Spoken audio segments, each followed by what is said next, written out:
really good spot to do snow angel. So here we go. I don't have snow pants on, but I'm going to do it for you, girl. Oh God, that's cold. Let's give you a one-armed snow angel. Thank you. State troopers are still on scene here at the home on South Smith Road. You can see the home is completely destroyed from the fire that ignited it when the plane crashed into it. We're here on the C-17 Globemaster, where people not only get to tour it, but try on the equipment too. And now it may be quiet now, but the gates officially open at noon today, which to a lot of kids mean the unofficial kickoff to summer. First day of the American Folk Festival. As you can see, a lot of people. It's going to be a lot of fun. 2 days later, and this is what these stores behind me look like after a pickup truck slammed through all three, leaving the owners no choice but to board up. Well, a 15-year-old is rescued in Waterville after officials say he fell into a hole. Well, the bitter cold can take a bite out of your car battery power very quickly. Take a look at this. And in other news tonight, a man from Warren was flown to the hospital in critical condition following a crash.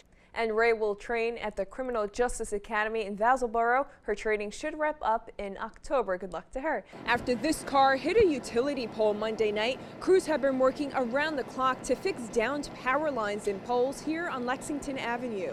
This group behind me is getting bigger by the moment as people off the street are participating in the Stop the Ban protest. I am here with Sunshine Ginnancelli, owner of Sunshine's Fitness Studio and Wellness Center. I'm right outside Union Street right now, where I thought there would be a lot more people sleigh riding, but I guess because of the deep snow, it makes it a little hard to get out and walk here. But I'm with two brave souls right now. This is an opportunity to open up biking for older people who may not want to sweat on their way to work.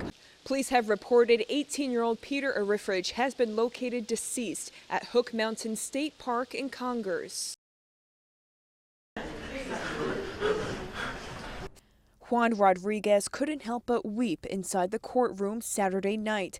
He told investigators he didn't realize his twin babies, a boy and girl, were left in the back seat of his hot car when he went to work in the Kingsbridge section of the Bronx Friday. Carol Russo, Juan's neighbor, says she's shocked. I feel terrible. I don't understand it. I don't know. It wasn't until Rodriguez was driving home from work when he realized they were there and immediately pulled over and called 911. Police say the one-year-old twins were pronounced dead at the scene. The coroner is looking into how the babies died. Juan Rodriguez can be seen in tears as he stands before the judge. I can't imagine how anyone can forget two babies in the car. I don't know. I'm beside myself. Friendly guy to speak to. Right. So my heart goes out for the family, and I wish them the best in this tough time. Neighbors say Juan was a loving father who would always be outside of his home with his twin children who recently celebrated their first birthday.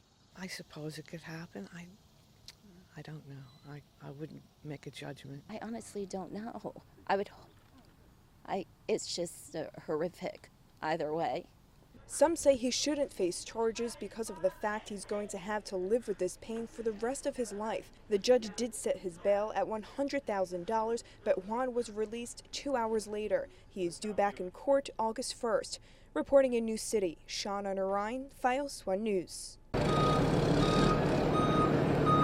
This is the sight you want to see. That's a fuel truck backing up, getting ready to fill the tank with gas, so on Wednesday morning, people in Mount Vernon can have their garbage picked up. We were hoping it would have arrived earlier this morning, but they couldn't get it to us until 2:30 in the afternoon, and that only comes because they wanted to make sure they were paid before they sent it. Earlier today, people in Mount Vernon told me they were concerned their trash wasn't going to be picked up in the coming days. The rats are going to start coming out in a minute, you watch, and it's warm too.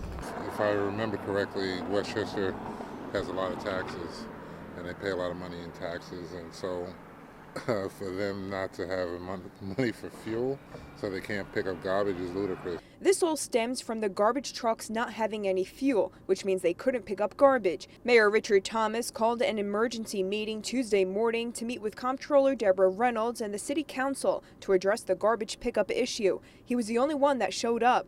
We reached out to Deborah Reynolds' office and are still waiting to hear back. Mayor Richard Thomas accused Deborah Reynolds of not mailing the checks to Sprague, the energy company, but on Monday, Deborah Reynolds showed Files 1 News on May 6 checks were delivered delivered to the mayor's office to sign, but she did not get them back until May 28th, 6 days past due. Mayor Thomas had this to say. The pay stubs are always given. Anything that's provided to our office, we give back right away. Mayor Thomas says the gas company says they got paid Tuesday. DPW workers, on the other hand, are just relieved they can get back out there and help clean up Mount Vernon. Now that the fuel is here, that tomorrow is going to be a workload that's going to be enormous. Wednesday morning garbage pickup will be citywide but no recycling. Reporting in Mount Vernon, Shonna Narine, FiOS 1 News.